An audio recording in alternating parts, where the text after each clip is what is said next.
When I ran for president the first time, John McCain supported closing Gitmo. This was a bipartisan issue.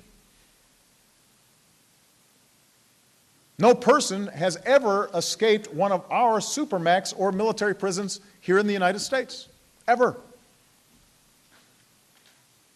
Our courts have convicted hundreds of people for terrorism or terrorism-related offenses, including some folks who are more dangerous than most Gitmo detainees. They're in our prisons. And given my administration's relentless pursuit of al-Qaeda's leadership, there is no justification beyond politics for Congress to prevent us from closing a facility that should have never been opened.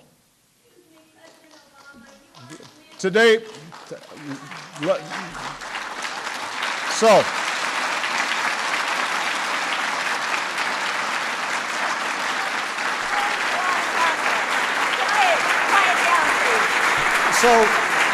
let me finish, ma'am.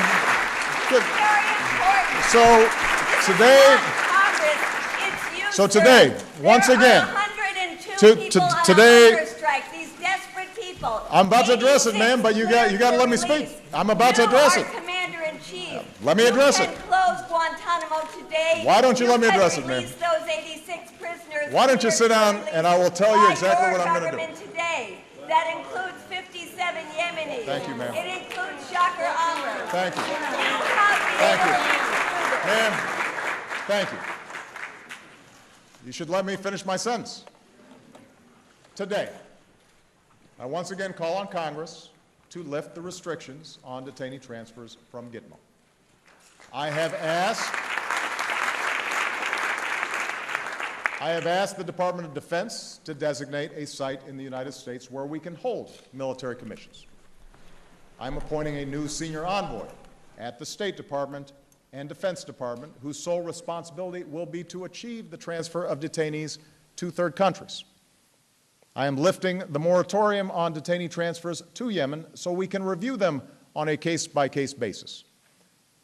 To the greatest extent possible, we will transfer detainees who have been cleared to go to other countries. Where appropriate, we will bring terrorists to justice in our courts and our military justice system. And we will insist that judicial review be available for every detainee. Now, ma'am, let me finish.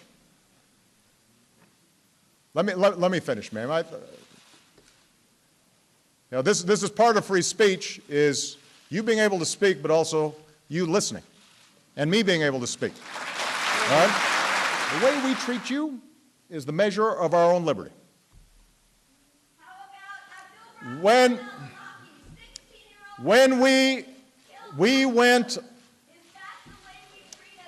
he went on to, we went on,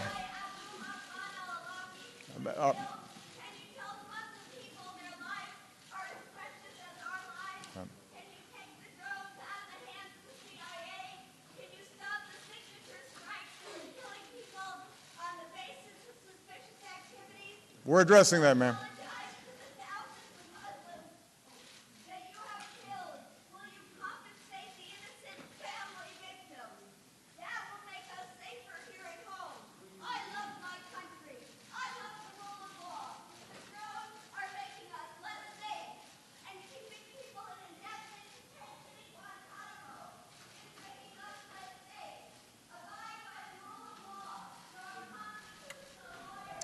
You know, I think that and I'm going off script as you might expect here.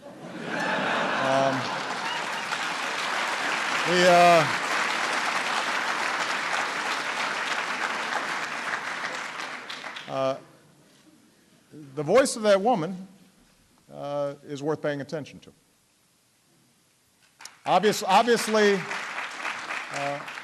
Obviously, I do not agree with much of what she said. And obviously, she wasn't listening to me in much of what I said.